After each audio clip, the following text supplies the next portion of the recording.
Good morning, Sir Leo Arcayos. My name is Enrich Lagay Jr. from Section Z2T.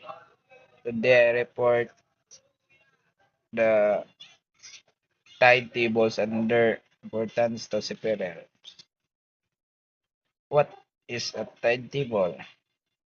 A tide table shows predicted times and heights of high and low tides for a specific location.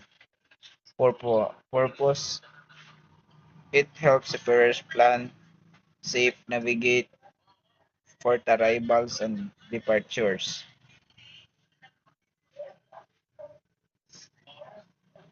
Why are tide tables important? Safe navigation prevents grounding by ensuring enough water depth. Planning arrivals and departures. Allied travels with favorable tide conditions. Fuel efficiency. Take advantage of tidal currents to reduce fuel consumptions. Cargo handling enables smooth and timely loading and unloading operations.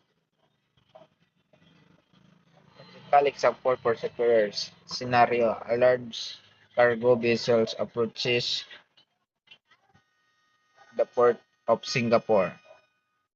Strategy: plans arrival during high tide to ensure safe entry and efficient cargo operations. Conclusions. Summary. Tide tables are vital tools for safe, efficient, and economical maritime operation.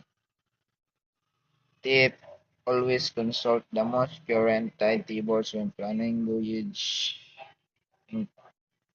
Thank you, sir.